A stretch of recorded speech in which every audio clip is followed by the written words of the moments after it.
Okay, so yeah, hello everyone, and thank you for the introduction. I'm happy to present here mainly the work of Franka Knoch, who unfortunately cannot be here today, but she wrote her master thesis with our chair, and yes, based on it, we wrote this paper, which is a contribution to an overall effort we do at our chair. So I will start with the kind of motivation why we do this in a moment. But the general thing is this term cloud native. It's a quite broad term, and different people understand different things when they talk about it. So the main goal, kind of the abstract goal behind all this, is to bring a bit more structure to that, to show more clearly what cloud native means, what are characteristics of cloud native applications, and why should we care about such things. And to do that, as a motivation, what is behind this, we have formulated a quality model for cloud native application architectures. And I'm going to show you a quick excerpt from it to highlight how it's supposed to work. So there are mainly two main elements that you have: more abstract quality aspects, which are basically taken from the ISO 25000 standard, so to have a foundation at what are desirable aspects of a software systems, and what are aspects that, what are cloud native characteristics can contribute to them. So that is the one part, and the second part are then so-called product factors, which should be identifiable characteristics of a software system, meaning that you can specifically quantitatively analyze whether these product factors exist in a software application, software architecture of an application or not. And this excerpt is now focusing on quality aspects, in general, focusing on the reliability aspects. So, for example, recoverability, availability, fault tolerance. And for each of these aspects in the quality model, or for each of these product factors, we have a description in the quality model, what this means, how an application should look like in order to have this product factor, and therefore how this can have positive impacts or potentially negative impacts also on quality aspects. So this is kind of the basis, that we have this quality model, a description of things you can talk about when talking about cloud native software architectures, and it was formulated based on literature, and it is intended to form the basis to be able to actually evaluate the specific software architectures and applications. And therefore, that is also here shown as the overall goal. So what we have is kind of the quality model, described in prose more or less. So it's we still need some more things to actually use it, but we have this as a basis. And what we want to do is that if you have an application, you should be able to build a model of the software architecture of this application, and then use the quality model and the model software architecture to make an evaluation to see which characteristics are there, how they may impact certain quality aspects, and you can, in the end, work on the application to see what are aspects of cloud nativeness that you want to have, and how you can achieve them basically in your architecture. And as part of this overall approach, what we did in this work is to extend the approach to enable basically this modeling and later evaluation of certain characteristics and quality aspects, and this work with a focus on reliability aspects. So therefore, what we did is, based on an application we took as a use case and the description of the product factors from the quality model, we implemented different options which are there to how to basically do this, how to implement these product factors in an application, to have a databases to use, to further have a kind of like empirical basis for the overall approach and implement the overall approach, and then with the implemented deployment options and for reliability aspects, we then check, okay, what are the main aspects here? How can we express them in models?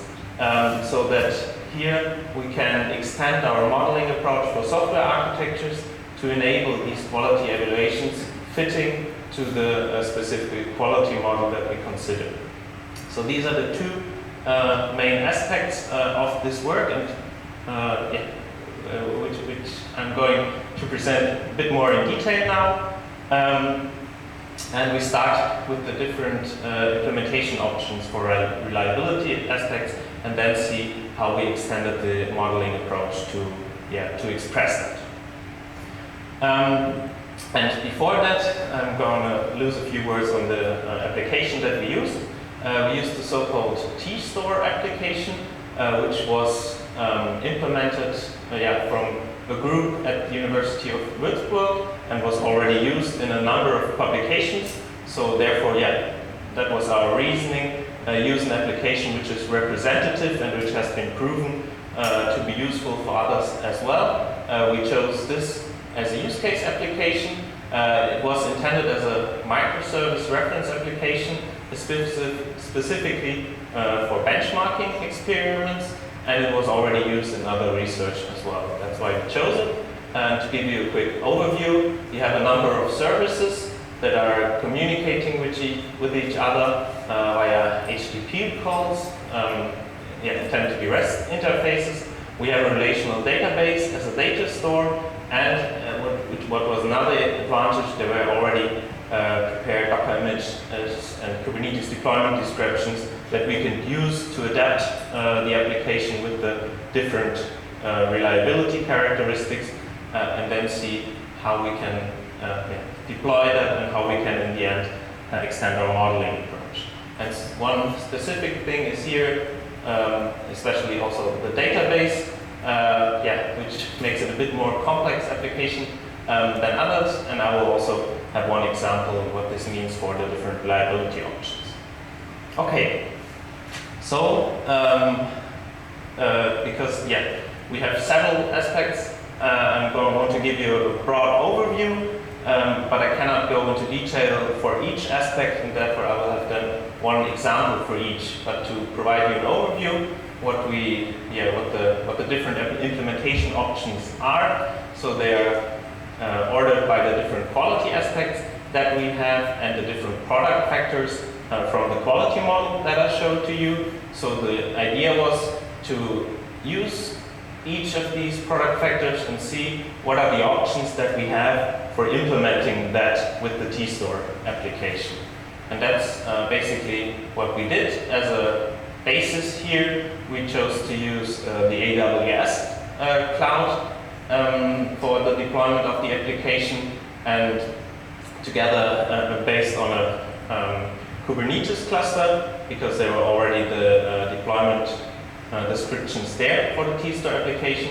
And then, for example, one aspect, how to distribute services over different availability zones and ensure that different services are actually deployed there. For example, we can use node selectors or anti and anti-affinity rules to basically specify that we want to have a replica of each service, for example, in different availability zones. And another example which we have a look at also is this aspect of data distribution, which describes that you want to have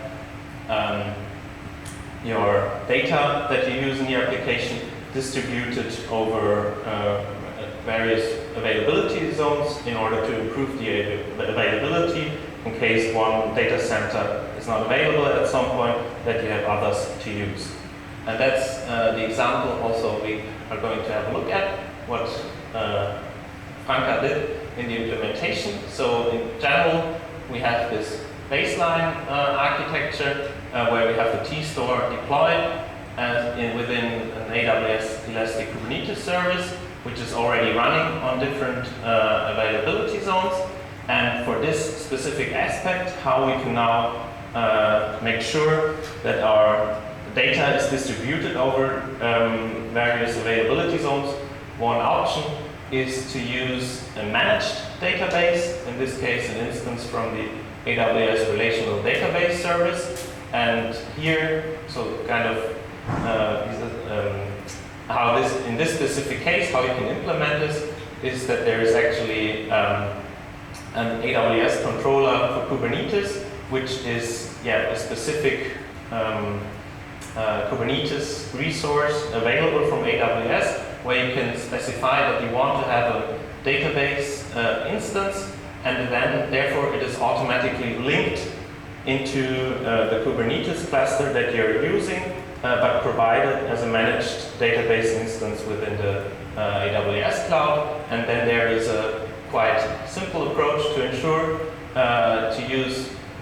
to implement this data distribution feature, that you're using different availability zones. There's one aspect is this flag that you can say, okay, I want this to be deployed via in multi-availability zones. However, there are some technical details here that this only ensures that you have one additional instance ready as a backup in the AWS cloud if your main database instance fails. And then what you can do in addition is to create additional read replicas in additional availability zones, so that in the end, for this specific implementation option, that you're using a managed database instance for your application, you can use it here in this way, that you, on the one hand, ensure a fallback instance in another availability zone, and additional instances which are only used for reading, but also ensuring availability of your overall data store. So that's one example of how you can implement one of these options, and I just wanted to show this as an example because these are quite a lot of options, but since the overall goal is to enable these evaluations, the question is now, how can you express that in models which we want to use for evaluations with the quality model? And therefore, as the second part, we figured out how we can represent these different characteristics in our modeling approach.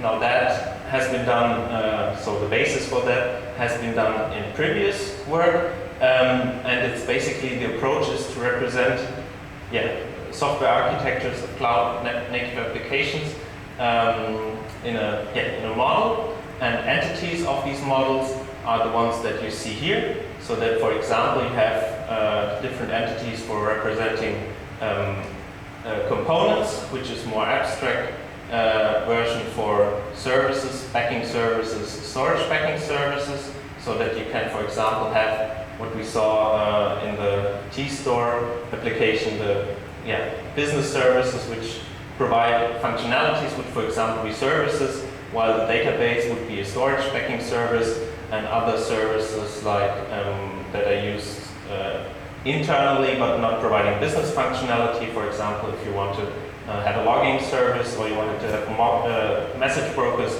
these are intended to be backing services. So this is the kind of the modeling approach that we chose, and we wanted to extend that to represent the different implementation options for reliability aspects.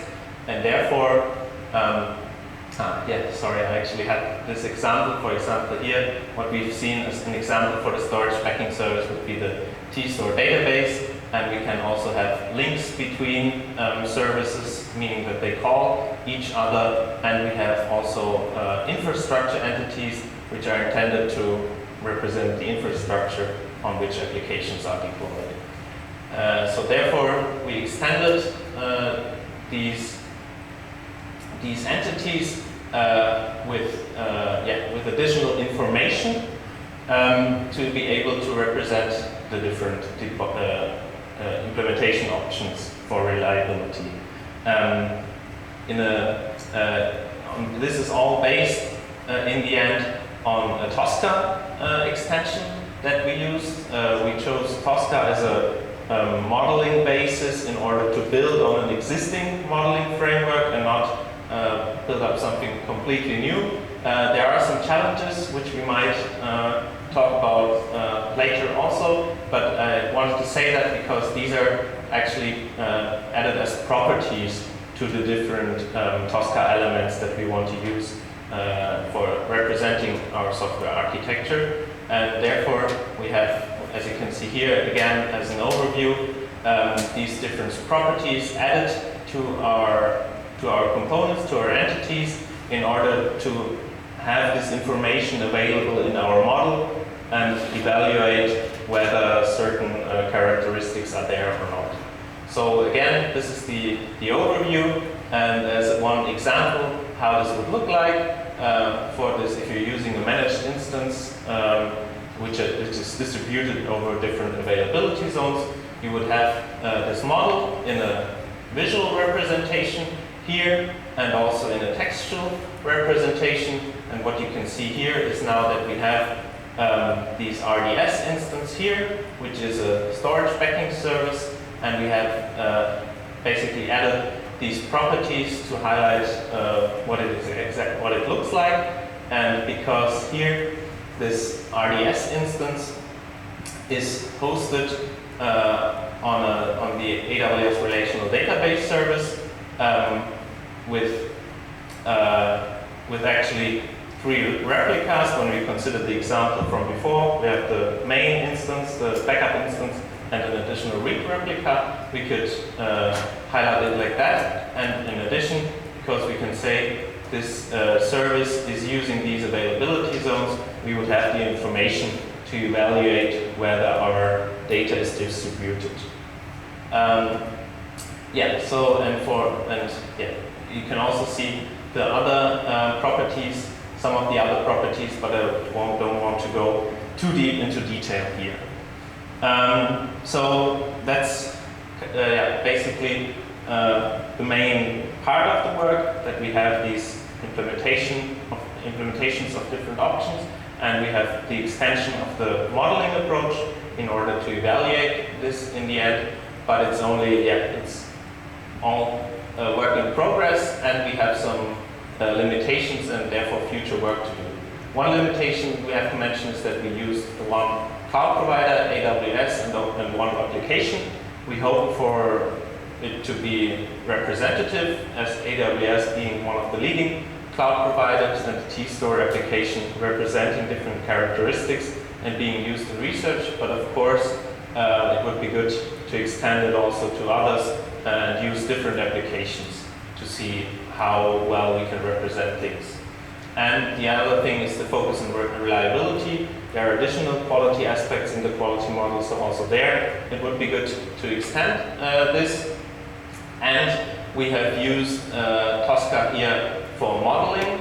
Again, there were decisions why we chose Tosca. Ideally, it would be also, since it is for deployment, to be able to deploy these models also. But there are some challenges, because we want our modeling approach to be more abstract, more extensive, also to different cloud providers, to different deployment options.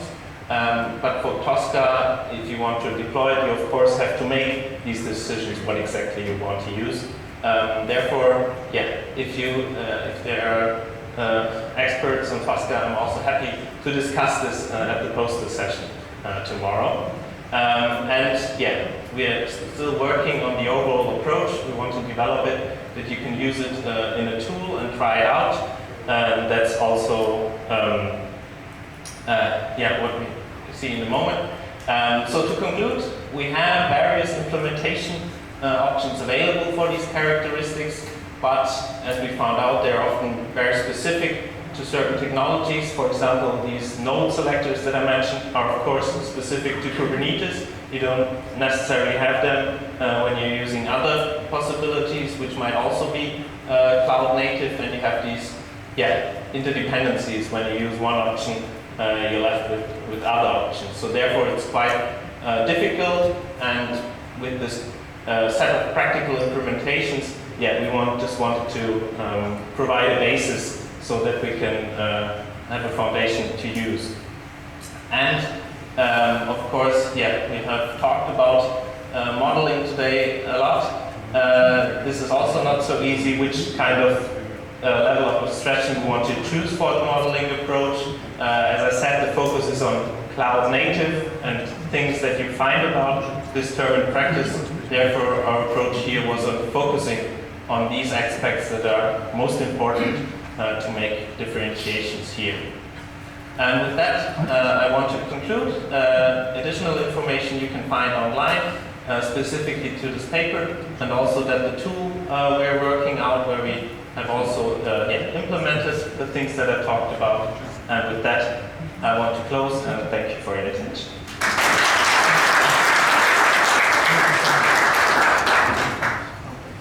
Yeah, thank you very much for your nice presentation. This also closes our last paper session, and I think Frank would like to continue. There's one last thing.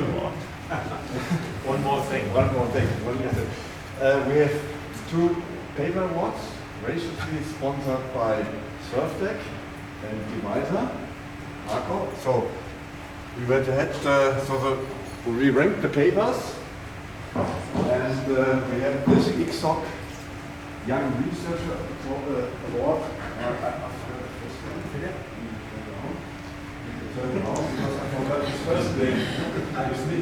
You read.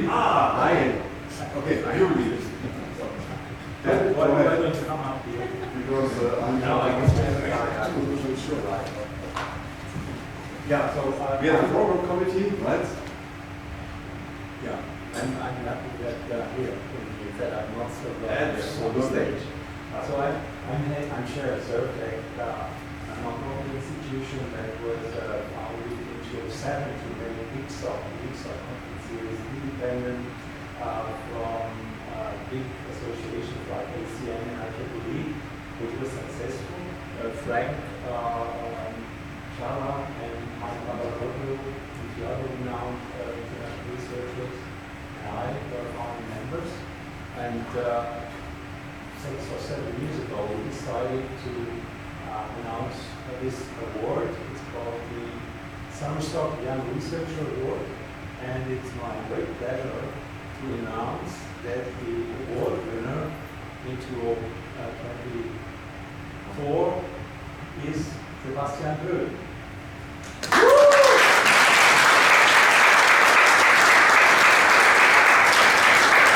The important point is it comes with money. So friends of him will be invited today. You are there. Okay, all right. You're all invited. Okay. Oh, Just kidding. oh. Hey, this. Okay. Okay, so I hope it's here for you. Congratulations. Thank you very much.